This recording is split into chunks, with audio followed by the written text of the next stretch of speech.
And push that. And 3 and 2 and 1. All right.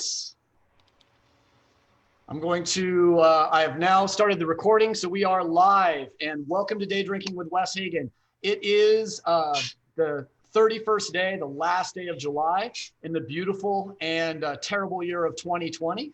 But we are here day drinking, and what could be better? I mean, the one thing that I've learned that I love about being at home more is doing whatever I want and drinking whatever I want, not worrying about driving.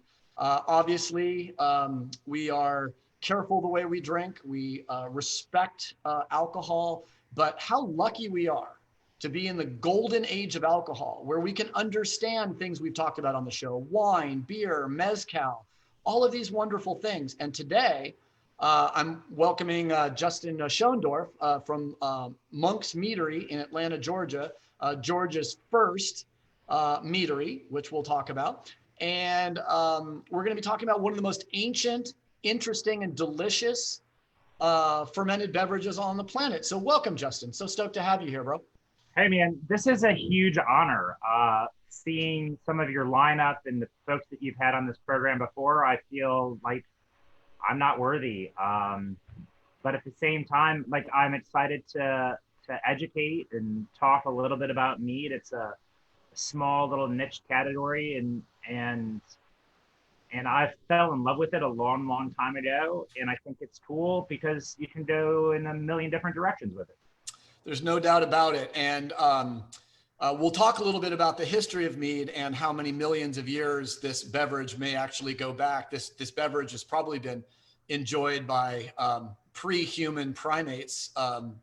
I'm going to say back a couple million years if we're looking at Dr. Patrick McGovern, which we'll talk about in a second. But before we get there, I wanted to ask you just to take a couple of minutes and give us a little bit about your background, a little bit about how you went from, basically your life in school to being basically owner of the first meadery in Georgia. So what I always like to say is that it was a series of bad decisions that got me where I am today. But truthfully, when I first moved to Atlanta in 2000, the highest alcohol beer that they could sell in this market was 6%. So, I had just graduated college. I'd moved to Atlanta. I'm living with two guys. We had an appetite for craft beer, but there wasn't really a market for that at this point. And so we just got into beer brewing. We bought a kit, for 50 or $100. And then you got the All About Beer book. And so we kind of went through it and we started making all these different things, double box and triples and whatever. And the back of that book, there's a little chapter on mead. And so we went about making mead, and we had never tried it commercially. And we kind of did it the same way that we did beer, which was we let fermentation run all the way through. So we had a dry product at the end, and then we primed it, and then we had carbonated stuff at the end. And we were quite fond of it. And then, it just kind of found itself into our brewing rotation. And then we eventually tried commercial mead, and we thought what we were making was much, much better. Mm. And at this point in time, I'd worked in distribution. So I worked for a distributor in Atlanta. And I apologize. You're probably hearing that. I apologize. I'm watching Facebook to make sure if anyone gets questions. But you were saying that you were making better mead than you were being able to buy commercially. Yeah, and so we just thought, hey, this could be a thing. Let's try it out. And at the time, like in the early 2000s, in Atlanta, the offerings at any bar would be Harp, Bass, Guinness. Then they had one cider, they had one local, and that seems so foreign today that we would have such a kind of almost an abridged collection of things. But that's what it was. And so my thought, a little bit of ignorance, was like, oh yeah, so they'll clearly want to put a mead on tap, and so let's make that. And so it took a long time figuring out how to get it done, and 25,000 business plans. But then we eventually kind of got it together, and things have been good. The last couple of years have been great.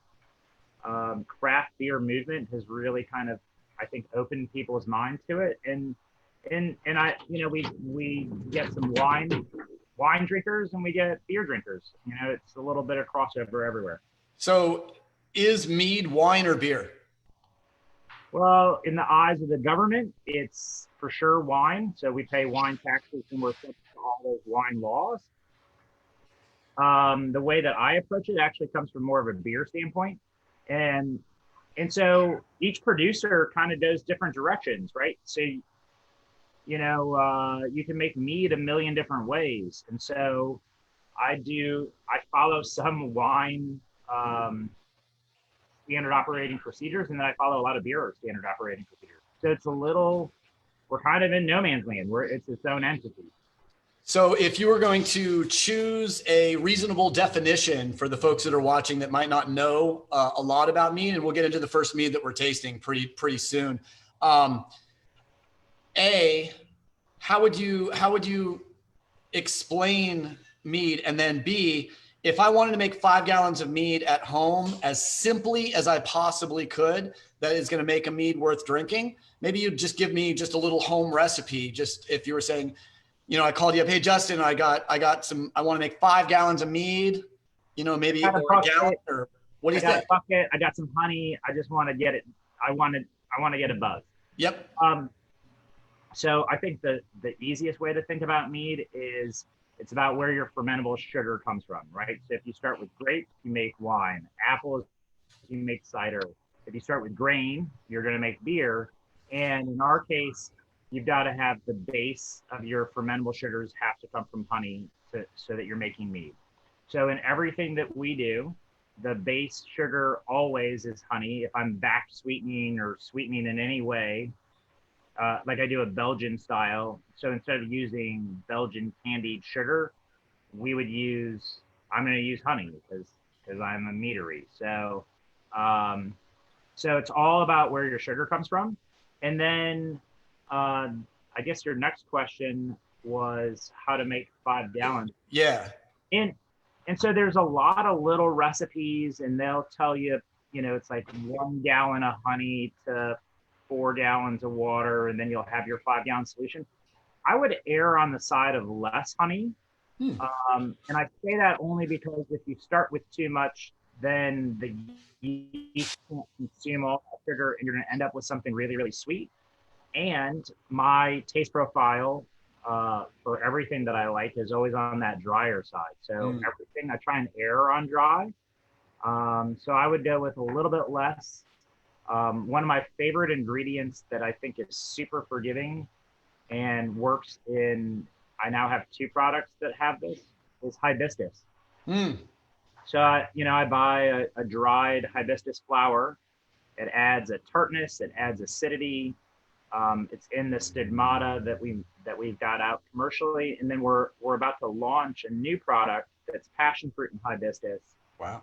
And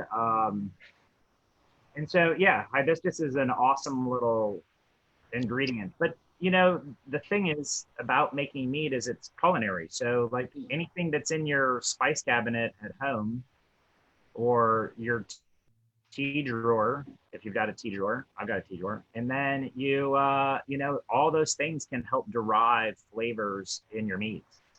So when I've made mead, and I've only made it a few times and it hasn't been spectacular, but it's been drinkable.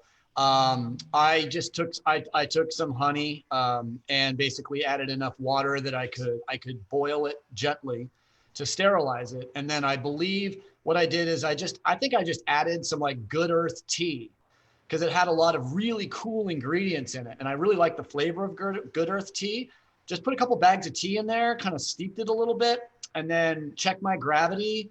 I think I pitched, I think it was just like, it was Saccharomyces cerevisiae. I looked at Bianus because I really wanted to get it dry, but I went with cerevisiae and it only got it to a certain level of dryness. And then when I bottled it, it became sparkling, which I wasn't expecting, but it was freaking delicious. Did I do anything wrong, right? So I think what happened is you probably bottled a little prematurely. So then you had a little bit of residual yeast in there that then made it uh, sparkling.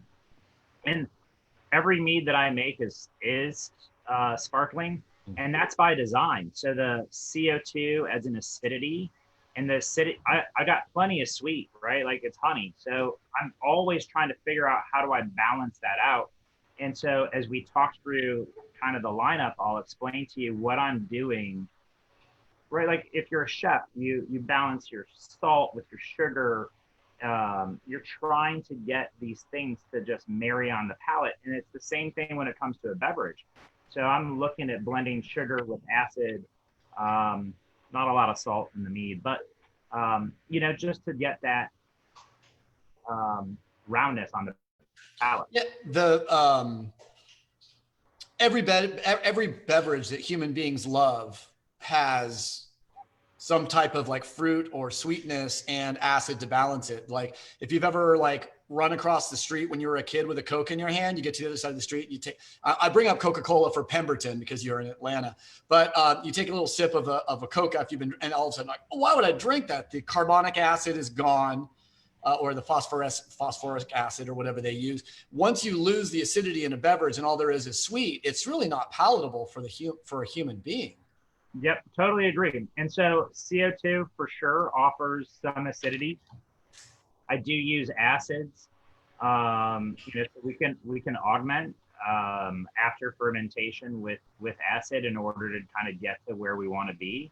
But CO2 is a big, in my mind, CO2 is another ingredient that's giving me what I want in that final product. That's awesome. And I just wanted to welcome Lisa and Dawn, and Jake is watching on both platforms, which I'm very, and my winemaker friend Alex is here, and someone on their Galaxy phone. So I just wanted to welcome everybody as everyone starts coming in. I appreciate you guys being here and watching us live. Okay, so let's take a trip back in time.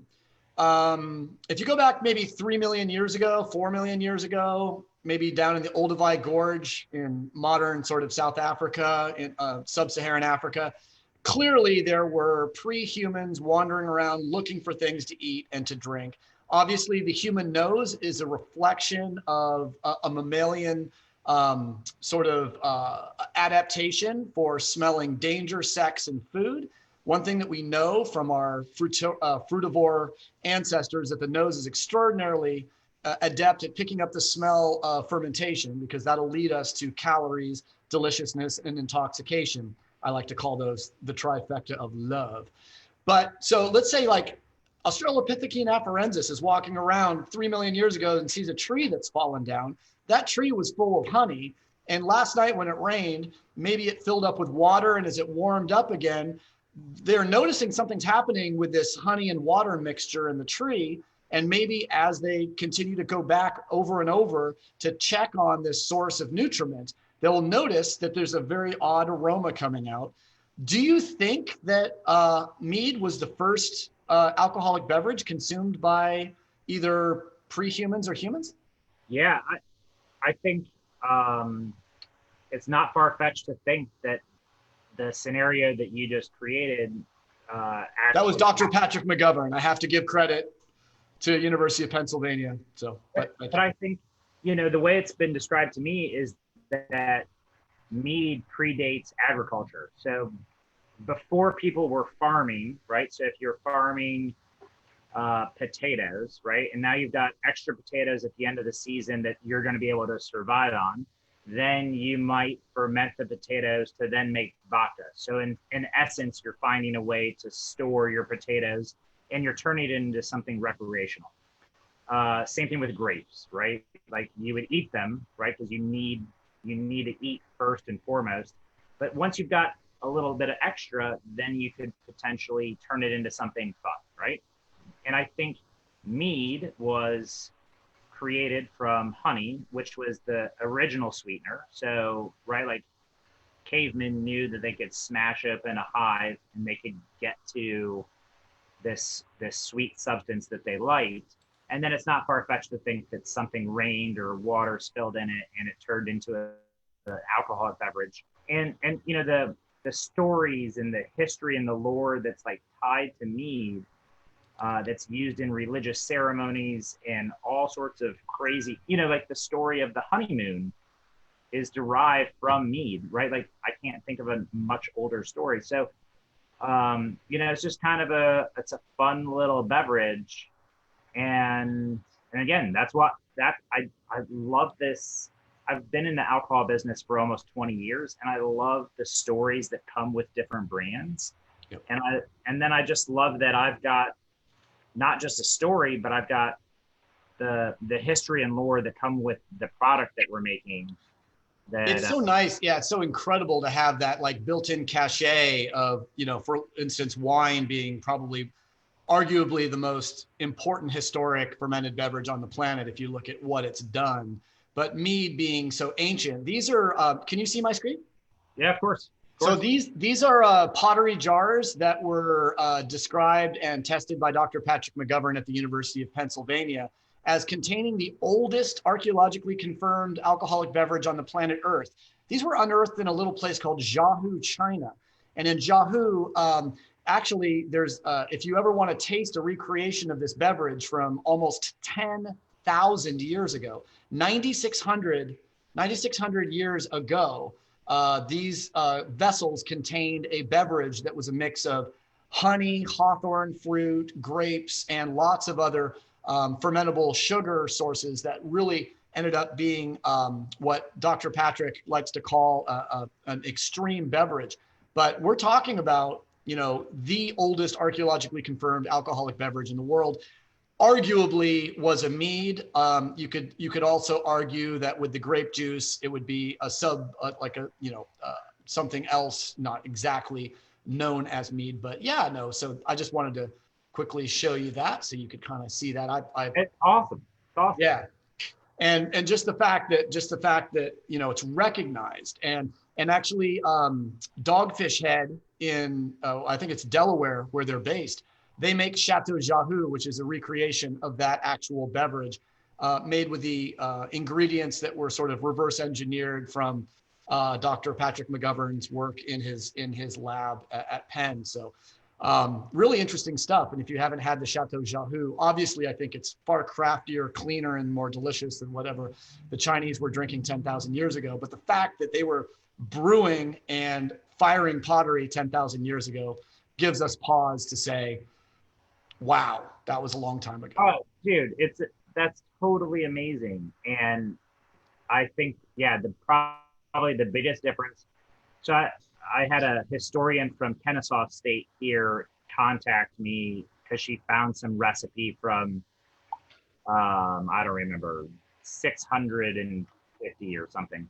And she was like, hey, I've got this mead recipe. And so she comes over and well, let's recreate it. This will be fun. And, part of the recipe was that you threw in like a half a loaf of bread. Wow. Right. So we didn't know what yeast was until 100 or 150 years ago. So Louis Pasteur, 1862. Yeah. So right. Like the reason you're throwing bread in there, that's how you're inoculating your product. Do you know how the ancient world used to inoculate? They used to throw figs in. You will never get a stuck fermentation with a fig. That's what they thought. They had no idea why. They had no idea that the wasp that actually pollinates the fig always leaves Saccharomyces cerevisiae, always. So and this is why I love this industry, because that stuff is so amazing, and people were doing things for thousands of years, and they didn't know why. No, they just kept finding figs at the bottom of these jars in archaeological, like in King Tut's tomb. Love it. And, like, how did we figure out sulfur dioxide? It turns out that areas that had volcanic vents would collect sulfur and use it to sterilize their houses. They would get out of their house when there was too many bugs and rats, and they would burn sulfur in the house, and it would desiccate the walls and it would kill all the stuff. And it's crazy. And then they figured out they were just burning sulfur to dry out these amphorae before they loaded them with wine and sent them off to wherever. And they found out just from mistake, when they burned sulfur the same way and they put wine in it, when it arrived wherever they were going, it was worth twice as much because it was good. was delicious. It was fresh. So yeah, it's those mistakes are some of the best things. Speaking of sort of mistakes and beverages sort of changing and evolving, how do you think, I always say mead is incredibly easy to make and incredibly hard to make well. Anyone can make mead, but it's pretty hard to make a mead that you can put in front of a person. And what I found, and we had this discussion before we came online and started recording, is that mead is sometimes a little bit difficult to fall in love with. It's not like, it's a little like kind of like the greatest things in the world, oysters or caviar, where you just don't love it the first time you drink it. But I think you've put together some incredibly easy to love, and we'll start talking a little bit about peaching to the choir, which we're drinking right now. But before we do that, let's do one more question, which, how do you think the ingredients for mead and the production methods have changed from, sort of throughout history? What would have mead looked like production as far back as you can describe up till today?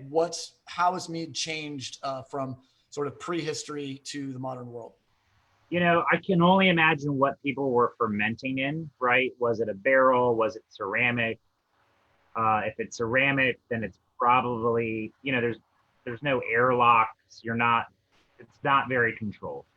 So the way that mead is made today is and I will say that there's two kind of schools of thought. So there's folks that are in the mead business today that are making things that are much more like a wine. So typically higher in ABV, almost drinks a lot like a dessert wine, I think, in a lot of ways. They tend to have a little bit higher residual sugar to create that mouthfeel. And then there's folks that kind of come at it from almost like a beer standpoint. And so I think we use standard operating procedures kind of from both universes, if you will, and we bridge that gap. And I, for sure, right, like I use a yeast nutrient that comes from a wine supplier. Half of my other stuff comes from beer suppliers. When I'm shopping for equipment or tools or things that I think I want to use, I'm pulling a little bit from the wine side. I'm pulling a little bit from the beer side.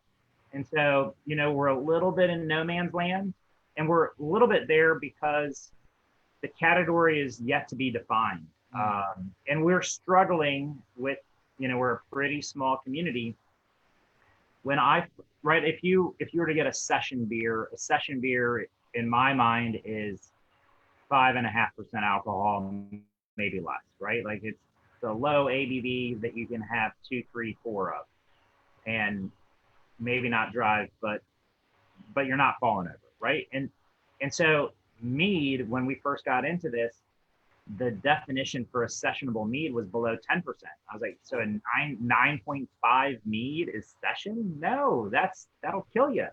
Or it'll get you. As a diabetic, it would actually come close. Yeah, it can get you in some trouble. So I think in that regard, I kind of lean towards the beer side of things. I do 2 products that I would argue are sessionable. They're both below 6%, and I sell them in cans. And I want them to be easy, right? Throw it in a cooler, take it to the lake, have 1, have 2, and not think about it. And then I do stuff that I think is a little bit more on that wine side, higher in ABV, and design where you want to drink it in a glass. Yep. So I think from a production standpoint, to try and answer your question, because I've kind of gone on a tangent, right? Like we have so much more control today than we've ever had. When I started homebrewing in 2000, you got a 5-gallon plastic bucket, and now there's guys that are buying stainless steel, controlled, with Sani fittings, and they're like, hey, I'm going to get started with this $2,000 setup that looks like a small, nano brewery. And we started with the buckets, so the world's changed. And I think we've got way more control. One of the things that I think is fun is I do a Belgian style mead, and what makes it Belgian is it's a yeast that's been isolated, that's from Belgium, so it tastes like a Belgian beer, right? Because the yeast is what drives the flavor of it. And I don't know that you could have done that 50 or 100 years ago. So I don't know exactly when that all became available commercially. Yeah, no, I would say that what's great about being a modern, fermentation enthusiast is that no longer it's sort of like one of my sort of favorite writers, Joseph Campbell, wrote a book called Creative Mythology. And the idea is we no longer have to be born into a religion. We can read the Bible, the Quran, the Upanishads, the Noble Eightfold Path of Buddha and go, Buddha had a good idea. Allah had a good idea. God had an idea. Jesus had a good idea. Let's all throw them together. And I know you're in Georgia, so I'll be careful what I have to say, but the idea that we can be creative by throwing together disparate elements of what we understand. So the coolest thing about where you are in Mead, beer is jumping the shark because people are looking for crazy things that no one's ever done. What can we do, instead of working harder and harder on the absolute perfection of an IPA or a double IPA? There are really a lot of, milkshake this and breakfast stout that and pastry this.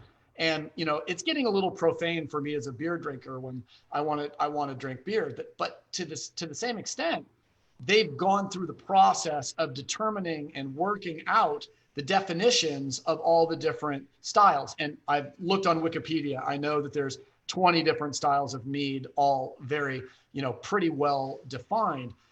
Do you feel that you are focused on trying to capture the attention of craft brew enthusiasts, or do you look that you're trying to break the mold and try to give people an idea of what you can do with mead with a creative self, or are both equally important? If that question makes sense.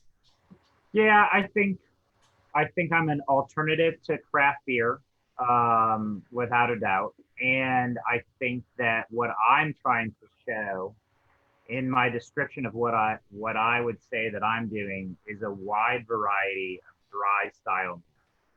And so again, mead, fermented honey, and a wide variety. So I think some people kind of get in like a little bit of a rut, if you will. So they make a raspberry mead and then a blueberry mead and then a pomegranate mead. It's like that. It seems too singular.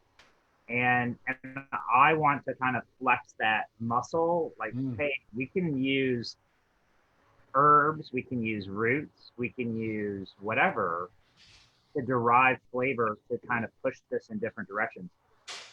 And I find a lot of inspiration in craft cocktails, to be honest with you. Yeah. So when I play with those, I'll look at something that might have gin, and then in my mind, I'm deconstructing gin, and I'm looking for like key taste points, right? And so let's say it's a gin cocktail with Aperol. And so now you're going, all right, gin's got these flavor components, Aperol's got these. How do I pull, and I can't necessarily put all however many ingredients go into gin and Aperol, but I pick the things that stick out to me in that cocktail. Yep. And I blend those together to derive what I think is a beverage that can come in one package, that you don't have to wait for this guy to like shake the thing up, right? Like you can just go, and now you got it. And speaking of going and having it, unfortunately, this can is empty. I might have to go get the kind second can you sent me. One of the greatest games of golf I've ever played was under the influence of this beautiful Peach into the Choir. This is one of the most delicious sessionable beverages. And also, as someone who can't have a lot of sugar, this one has the least influence on my glucose levels. As someone with a crappy pancreas, this one is spectacular. Tell me, obviously, there's a little made in Georgia sort of little vibe to this with the peach. Um, Talk us through this mead because it's absolutely delicious. Well, I'm glad that you like it.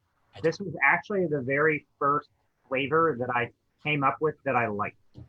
And again, you looked at the time, I'm looking at other commercial producers and they're going raspberry, boysenberry, whatever. And I'm sitting in a restaurant and I'm having a glass of tea and I'm putting honey into my tea. And I was like, you know what? I'm doing this all wrong. I need to add the tea to my honey and then ferment it. So I bought a bunch of different teas. And the nice thing about it is if you try and make a sessionable mead, you don't, right? If you're doing traditional mead, then your only ingredients are honey and water. And if you try and make it lower in alcohol, then you're using less honey, which means you have less flavor. So then it just tastes kind of watery. So I was looking for a way to add flavor but not add sugar. And tea was my answer. And so this turned into like my lawnmower beer. It's hot here, hot. And so, I'm sitting outside on my deck and I think it's 85 degrees easily. And so that's why I have peach into the choir in my glass or in my hand. And it's because it was a way to kind of create flavor when I've got that lower ABV, and so it just turns into a nice little refreshing thirst quencher.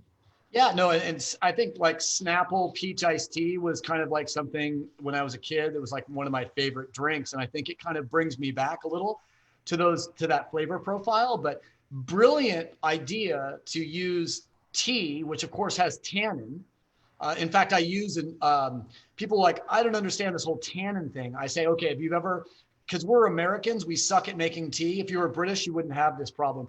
But if you've ever made a cup of tea as an American, chances are you've forgotten about it and you've left the tea bag in and you're like, oh, Yeah. And then you come back like half hour later, like, oh yeah, I made tea, and you pull the bag out and you're like, oh my God, it's over steeped, but you're like, screw it, I need the caffeine, and you drink it and it makes your mouth just go desiccated palate. That's tannin, right? Yeah. So tannin is a structural element in alcohol. It's a fabulous structural element in red wine, very healthy for us. So brilliant to use tannin to use tea because it has that beautiful structure. And I love it because that's how I'm balancing out the sweetness that I'm getting from the honey and the peach. Although for some reason, the level of sweetness in that I wouldn't guess there's more than 5 grams per liter at the most. My guess would be 2.5 to 3 grams per liter of residual sugar. And I don't know how residual works in the world of honey. So this is crazy low. And I'm trying to think as I do it in specific gravity with the guys at the brewery, but it's less than 1%. It's less than 1 brick. Okay, yeah. So 1% residual sugar is 10 grams per liter. And so normally dry wine is between 2 and 3 grams. So it's hitting my palate pretty dry. So I'm guessing somewhere in that area. And that is, I mean, if it's only 2 or 3 grams of residual, it's gonna basically affect my body the same way as wine, which I love. And it actually seems to have less of an impact on my blood glucose than beer. So it's a great option for me. I kind of wish I could buy this. Does this come in 4-packs, 6-packs? It is 4-packs. They're 16-ounce cans. And I'm almost finalized my direct shipper's license for California. Nice. And if anybody's a distributor out there and they want to distribute some amazing award-winning meads from Georgia, hit me up. Absolutely. Absolutely delicious. I've got a good question from Ty in Tucson via Reddit. And it's not just someone yelling at you, telling you that you're an awful person. Sometimes Reddit can go that way. It's actually a good question. This is from the Mead subreddit.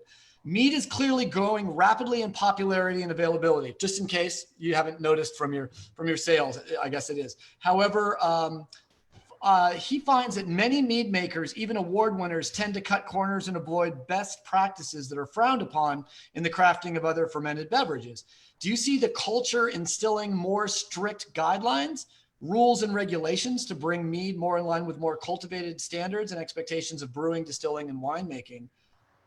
So how do you see, do you think, I guess he's asking, do you think that the mead industry needs more definition, regulation, or is it self-regulating itself? And what do you think about the comment? So no, I think I understand what he's saying. I also think that there's a little bit, right? So I would argue what we're doing is very high standards. At the same time, what I do maybe would be frowned upon by another mead maker. For example, we've always boiled.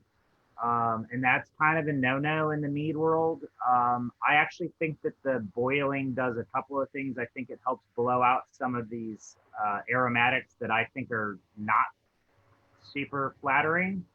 I think there's a honey funk that you can kind of get.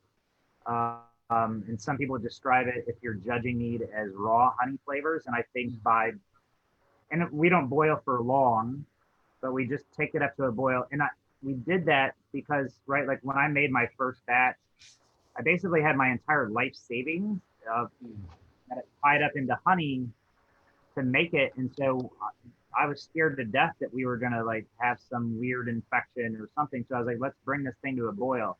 And so we've done it ever since.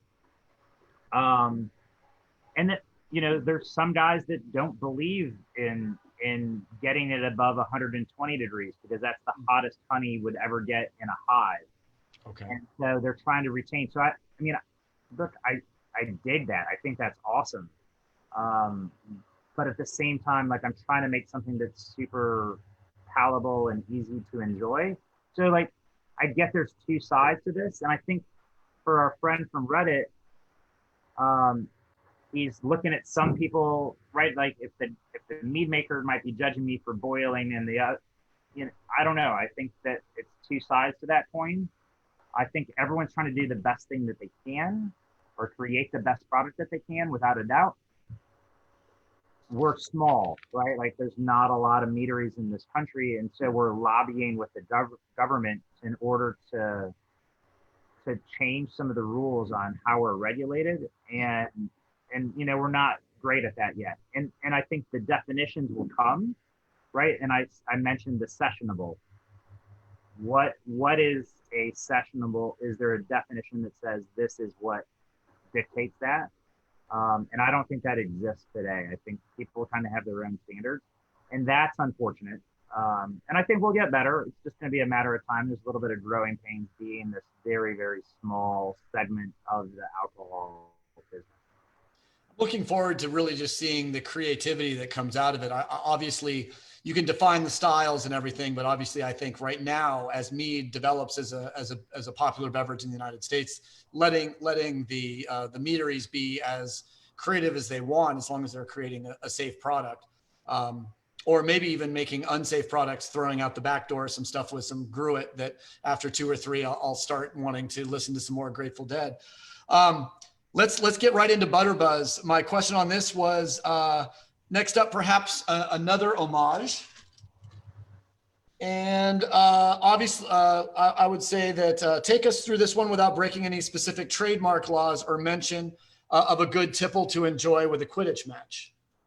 So Butterbuzz, this was an idea that I had for a long time, and we're the official mead of the Georgia Renaissance Festival.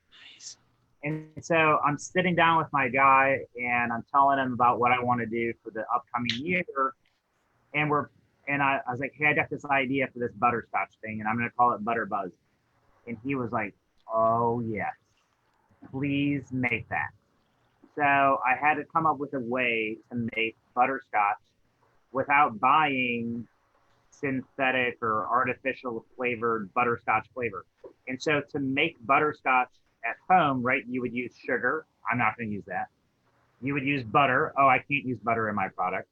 And then you caramelize it, right? And I'm like, how am I going to recreate this flavor? So the inspiration from this was a candle from my fiance. And I walked in the house one day and I was like, that smells like butterscotch. What are the flavors in this candle? And 8 months later, we had a recipe for what is Butterbuzz. So it's a butterscotch mead, and I do use lactose. So so we've got like a milk sugar, and that helps with the mouthfeel, and that's where all the residual sweetness comes from. Is from lactose added after ferment? It is added after ferment, yeah, with, and then it's baking spices. So I think it's nutmeg, clove, and cinnamon. And then I use this is a I all my best ideas are really horrible financially. So I use a boatload of vanilla and a boatload of maple syrup in this. And yeah, I guess maple syrup is my other sweetener. But those are flavors that all kind of like work together to create this butterscotch flavor. And it's dry. This is the sweetest thing that I make, but it's pretty dry. There's a little acidity in there from malic acid, and so you can for sure drink a couple of these things, and it's not cloyingly sweet by any stretch. No, it's absolutely delicious, and it's nice that it gives me a little bit of dessert flavor without a lot of sweetness. And I actually, my brother was a juvenile diabetic, so I grew up I don't have a sweet tooth. And one thing I've loved about all of these is, even though they have a lot of character, a lot of flavor, a lot of richness, they're not cloying, they're not sweet, and they have beautiful balance from a wine. Someone who enjoys wine and beer, I think it's as we said earlier, I think you've done a very good job in sort of focusing your business on making meads that will be easily acceptable to people that are used to craft beer. Delicious stuff.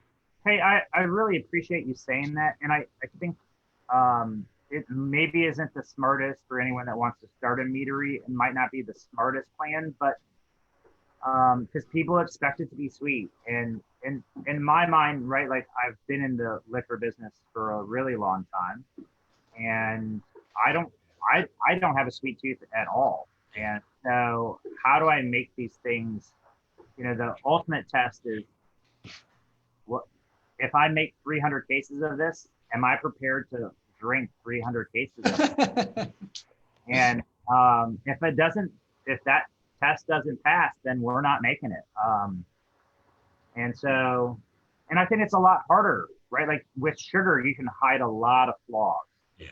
And like I feel like we've got it all out there.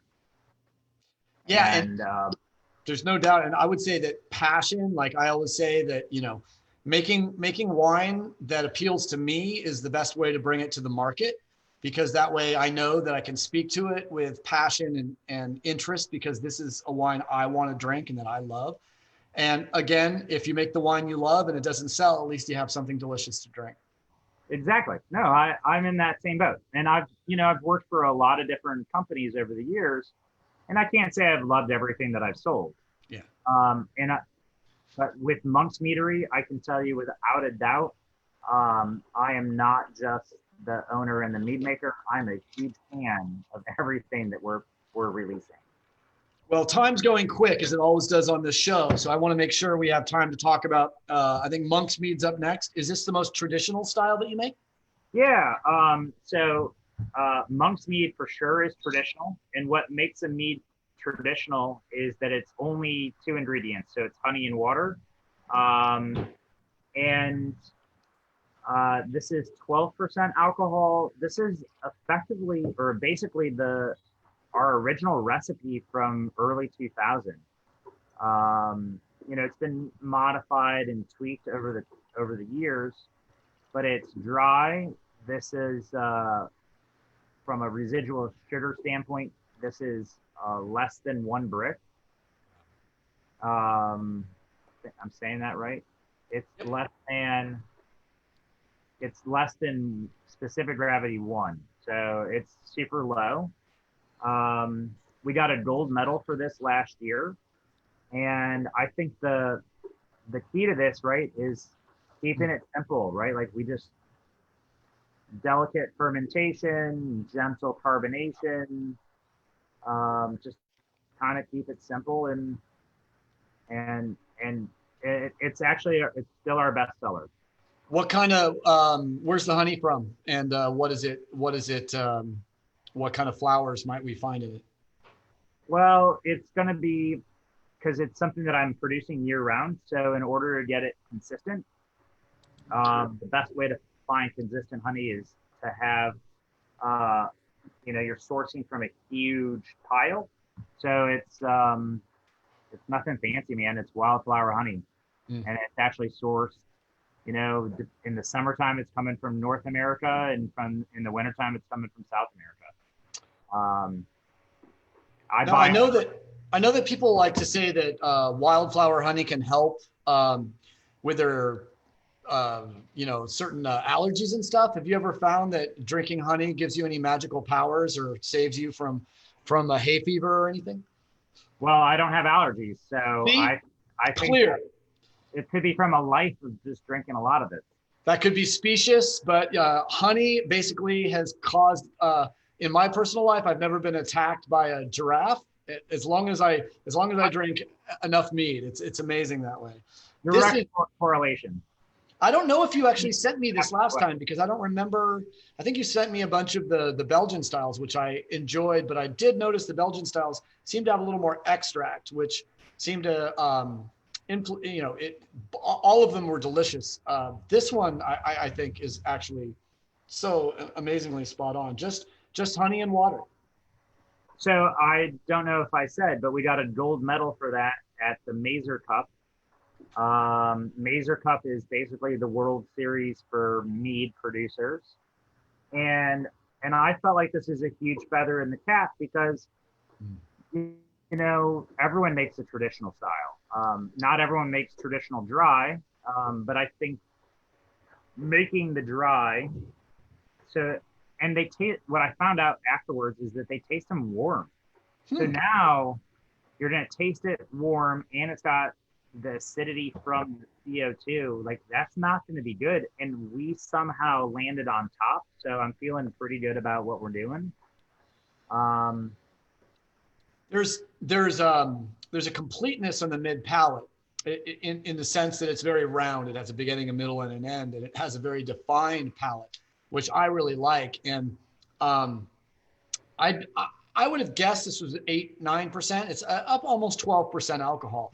So, I mean, maybe sessionable from a liquor perspective, but it's absolutely delicious. If you were going to match this with some food, what do you think you would do? Man, I'll tell you what, it works great, right? Because there is a sweetness component to it, but there's also an acidity. So the sweetness lends it to work with spicy foods. So I think it's great with barbecue chicken, ribs, whatever. And then the acidity, I think, again, it's sessionable, so you can drink it like as a cocktail wine, where you could drink it without any food. Works with cheese. It's everything, man. You can do. I wash my car with it. You can do anything you want with this stuff. Do you do dinners, like meat maker dinners with restaurants? So I've done a few little things. It's if people are interested in it, then we try and support anybody that's supporting us. Well, what I would love to do is next time I come to Atlanta, because we're going to be coming down there, where we work with Eagle Rock in Georgia, which not only is a great distributor, but also it's the place where they film Ozarks. For some reason, made in Georgia. Archer. I mean, I love so many things that are made in Georgia. It's absolutely fantastic. But next time I'm down there, maybe we should do a wine versus mead winemaker dinner. I'm in. It'll be fun, man. I think the last time that we talked, or the first time we met, was at the Wine and Fire thing. That could have been 3 or 4 years ago. Please. And I would love to do it. We'll have a good time. And if you ever come out here, if you ever end up in California, I can hook that up as well. But it'd be fun to do 4 or 5 courses with a mead and a wine for every course, and then open up the discussion of how, because I really want to understand how, and I'm actually going to be getting a prime rib black and blue salad delivered at some point after this session. So I'll have all these delicious meads to see what matches best with gorgonzola and romaine and maybe some delicious prime rib. Let me know for sure. I think I want to jump into the stigmata, and then I have your speed round questions, which are going to challenge you. And I still owe you beer. So it's a matter of how much beer I'm throwing in that box, whether, I already owe you a good amount of beer. So I always offer beer as a prize, but let's, I want you to talk to us. I'm going to pour myself the stigmata, which might actually be my favorite, because last time I just thought it was a showstopper. It's really, really delicious. But then my last question, you can throw it in a little bit. I'd categorize the styles of mead you make as playful, crafty, and following the success in branding, flavor profiles that have worked really well in craft beer. What I want you to say a little bit of what is the traditional style of mead? How does that play in your brain when you're thinking about making a new mead? And how does what sells in the market? How do you balance what you want to make and what sells? And then let's drink some stigmata. Hey, so what I wish that I had was a better answer for this, because right now I'm just looking for things that I like. Okay. And I don't know necessarily what's going to sell until you make it, and you got to kind of get it out there a little bit. And stigmata is something that we released close to 2 years ago. And it's not obvious, right? So I think a lot of brands are kind of catering to the lowest common denominator. So, they would call it, instead of calling it stigmata, they might call it hibiscus. And so from a branding standpoint, I don't have a marketing company. It's just me. So I'm kind of fumbling along. However, I think people have discovered this, and we just, wrapping up July, we're having the best month we might have ever had on stigmata from retail sales. So, I'm looking for things that are going to fit in my portfolio that kind of answer, in my mind, a need, right? I don't want to make 17 IPAs. And so in my mind, I don't want to make 17 different varietally specific traditional meads. I want to make things that are unique. And I think Butterbuzz has been a pretty good little success. And I think part of that is the name is simpler. So that makes me think like, hey, I gotta, from a branding perspective, make a good product, but then make the name easier for people to understand. I remember the first mead I ever had that blew the top of my head off was an orange blossom mead out of North Dakota, of all places. That was absolutely stunning. I think this is right on par with that. I had it at a home winemaking conference up in Michigan, but I'm actually thinking that I might put the peach aside for a little while and just understand that this might be my favorite mead on the planet Earth right now. I mean, well, I should have more of that. Any more? Well, just get your California distributor, and I'll be your number one customer. All right, so we've got about 6 minutes left, and I want to keep us right on schedule because everyone has someplace to be on Friday night here drinking mead with us. I'm going to jump into the speed round. It's 10 questions. As long as you get 6 right, you get extra Pliny the Elder. So it's not a bad thing. It's not a bad thing. And I might actually try to find some California mead, or if there's some mead you're looking for out of California, let me know. And I'm happy to throw that in your box as well. If you get 6. Now, the most fun thing about the speed round is the answers are arbitrary and I decide if they're correct. So it's sort of like Family Feud, which I was on with Richard Dawson when I was 13 years old. It's not about the right answer. It's about 100 stupid Americans ask this question at the mall. So 100 So sort of the 100 Wesses effect. So you have to start thinking in the profane manner of a crazy winemaker's brain. Or things that have happened to me, or things. And if you can't think of it, always fall back on the idea that it probably has something to do with a monk or a monastery. What early hominid? Yes. Okay. Your first question is, what early hominid might an Apple device autocorrect Meadery to? What early hominid might an Apple device? Yeah, if you're typing Meadery on an Apple device, what is it going to probably autocorrect Meadery to? Meadery. The answer is Neanderthal. Because I was talking about this on Instagram, and I put Meadery in, and I hit go, and it called it monks Neanderthal. I had no idea, but watch your phone next time you type Meadery. All right. In an abbey or a monastery, what is an anchorite? That is a very important person. It is. Do you know where that person would be sequestered? In a very important room, of course. I'm going to give you half on that.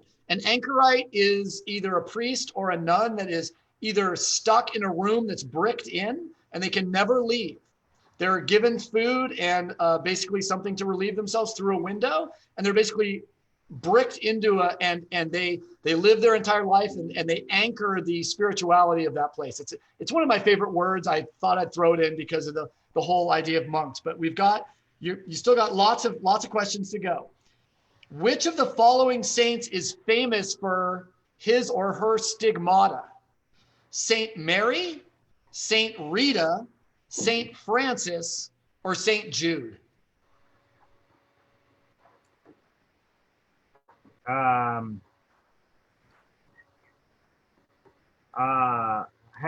Do it again. Mary, you got Mary, Rita, Francis, or Jude?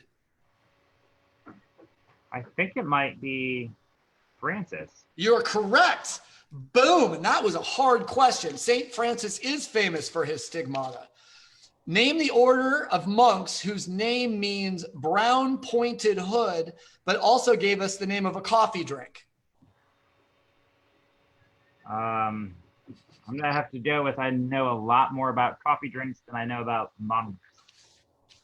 I mean, did I tell you that I just named this brand because I like alliterations? I'm holding you to the I should be so much better at this. The brown. Yep. Their order of monks whose name means brown pointed hood, but also gave us the name of a coffee drink and a monkey. I have no idea. I feel like that would be the Capuchins. So Capuchin monks, and I don't know, the brown hood. Okay. It's all good. We still got lots more. That's okay. Just so much monk stuff. I'm probably wrecking you on this, but that's all right. Georges Lemaitre was a Jesuit priest and also ordained, an ordained priest who also suggested what would become the Big Bang Theory. Do you know what order he was trained in? Oh, no. No, I have no idea. Is this a multiple choice? Okay, I'll give you, so it could be, okay. And what was the other one? How about, I'll put,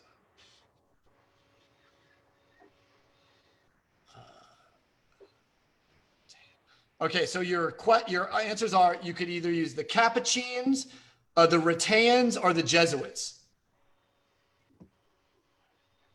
I think it's the Jesuits. That is correct. Georges Lemaitre, who actually came up with the Big Bang Theory, was a Jesuit priest.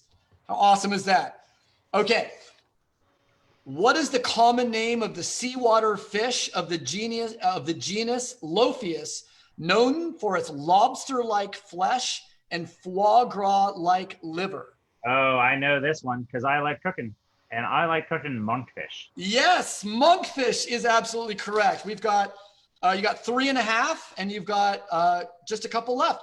What additional source of fermentation sugar would be required to classify a mead as piment? That would be grapes. That is correct. I should have asked you more fermentation questions and less Catholic questions. What's the difference between a bochet and a bochet tomel? So bochet is where you cook the honey. So you actually reduce the honey, which is, it's pretty insane. Like, think about how sweet honey is and how thick it is. You're gonna caramelize honey to make a bochet. And you could get some of those caramel flavors. I've never had a bochet. I've only had a couple. Bochet tomel? So that sounds like, the melt sounds like of honey, which is, I don't know what that is. There would be something added to a bochet tomel that would not be added to a bochet. So maybe, would it be a nut of some sort? No, it would be elderberries, raspberries, or blackberries, but generally a bochamel. A bochet tomel would be a bochet style mead that would also include some type of fruit. It is a very rare one. I was trying to get as esoteric as I possibly could. Oh, and you did great. You crushed esoteric. What town where you have lived has a very famous floating golf green? Golf. And also a burgeoning wine industry. It is the most famous floating golf green in the world. It's got to be Cabo San Lucas. And that would be Coeur d'Alene, Idaho. Oh, yeah, on Lake Coeur d'Alene. It used to be called. Yeah, no, it's again, that's a golf question, which was probably just shows you a little bit more about me than probably you. You've got 3 questions. As long as you get 2 out of 3, you're a winner. You got your 6 out of 10. Barbecue, pig or steer? Oh, come on. I'm from North Carolina. Bring it. Yeah, it's absolutely pig. Oh, there's no doubt. And it's got to have a vinegar sop, or it's not. It doesn't belong. Carolina, man. I do like a little of the South Carolina mustard stuff. Oh, it's like acid in Riesling. The first time I ate Carolina barbecue, I'm like, I literally wanted to call Austin and Kansas City and tell them I'm not coming back. It was that good. Yeah, without a doubt. Speaking of the Carolinas, who is Sammy C. Hawk? Sammy C. Hawk? I think that's the mascot for the UNCW. Ding, ding, ding. Yes, Sammy C. Hawk is the mascot of your alma mater, sir. And the last question, all you got to get this is right. You just need to get one last right, and you get extra beer, my friend. When is National Mead Day? That's tomorrow. Ding. And I didn't even know this. I was like coming home from golf with working hard with my wife today. And I said, honey, guess what? I just found out tomorrow is National Mead Day. She's like, did you know? I'm like, no, this is kind of how stuff has been happening this week. Things have just been kind of like falling in my lap, which how lucky am I? Sir, you are a wiener. Congratulations. Hey. Which I would completely expect out of anyone who ferments for a living. Anything else you'd like to, give us a website, social media. If people want to learn more about Monk's Meadery or contact you, let them know how to do it. Yeah. The social and the website are pretty simple. It's monksmeadery.com. On Instagram, I think it's Monk's Mead, but you can find me there pretty easily. We're about to launch this product here. I'll send you samples when I've got it.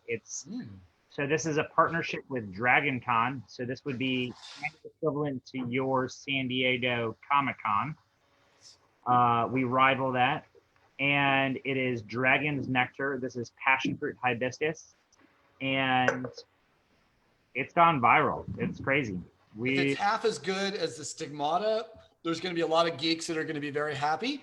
I played my first game of Dungeons and Dragons at the age of 6. I started dungeon mastering semi-professionally at 13, and I still run a game once in a while. So I am all in on the geek culture, and I'm all in. And I do notice that geeks tend to drink more mead than anyone I know. Yeah. Those are my people, man. They've been awesome. I'm glad they're supporting it because you certainly deserve the support. Thank you again for all your time. Really appreciate it. I did see a large bird through your back window. Was that a peacock?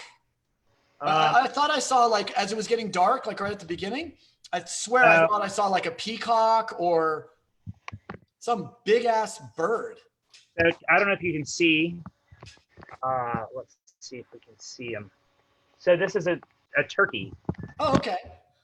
So this is a wild turkey. And hang on, I'm going to open the door and hopefully not lose internet. Come on. Can you see him there? Oh, wow. That is a really, really tame turkey. Are you a vegan? Yeah. Are you a vegan? I mean, what the hell? And, oh my God, look, he just came inside. There's a turkey in your house. I would say, if I was you, I would be making gravy. That's just me. My mostly vegan wife is behind me giving me a look, but no, she likes gravy too on certain occasions. So that's a little bit longer story, but I'll tell you in 1 minute. My friend has some property, was mowing the grass, ran over a turkey nest. We hatched these guys, all the eggs that didn't get mowed over. And this is Lily, and Lily's, she's drawn to my voice. So, because I've been out on the porch. So I'm gonna have to put her up in a tree tonight. And she sleeps in the trees behind our house, and it's been pretty amazing. She just kind of hangs around all day. We feed her and give her water, and she's got a brother whose name is Hawk. That's awesome. And I please apologize to Lily that I even used the word gravy, but very amazing. That's awesome that Lily was hanging out. This is almost amazing. Let's see if I can get this. So she is right here next to my dog. Oh. Oh, such a sweet little Turk. Hello, little one. And that's awesome. Yeah, she's pretty hilarious. She's been stressing me out during this whole call because she's been standing here pacing. But yeah, no, I saw her going past the window, and I'm like, is that a peacock? I didn't see it, but now I'm fully understanding that you have a feral turkey. We do. That's freaking awesome. Keeping it real out here in Atlanta, Georgia. Well, like I said, as soon as the plague is over, I'm on a plane all day long. I'll be down there ready to hang out, drink some more mead, and do a wine versus mead dinner. I'm worried about how I'm going to fare in that one because I do love some wine, and I've had all of your stuff, and I love everything you're doing over there at J. Wilkes and whatnot. So, hey man, this has been a treat, and I feel truly honored. Like, given the names that have been on your list of guests, I'm not worthy, and I appreciate you taking the time. You are worthy, sir. I love what you're doing out there. Please tell everybody that works hard in your cellar that they're doing amazing work, that I love what you guys are doing, and anything I can do to support, please let me know. You certainly have, you beat the quiz, and I'll make sure that stuff sends out to you. And now that I kept your box where with the ice pack in it, so it's probably coming right back to you, and I really do appreciate it. Thanks everybody for watching. Really appreciate each and every one of you. All the folks over on Facebook, all the folks that have joined us here. Really do appreciate it. And I'm also going to put this up on YouTube. And when I do, I'll let you know so you can share that with your customers as well. Dude, sounds awesome, man. Have a wonderful evening. Thanks again. And we'll talk to you soon. Thanks everybody, and keep day drinking. Do appreciate it. It's been great to day drink with you, even though it's a little dark. Even though it's night, day drinking is a state of mind, baby. State of mind. Thanks, everyone. We'll talk to everybody soon. Appreciate it. Cheers, Justin. Cheers. All right. Take care.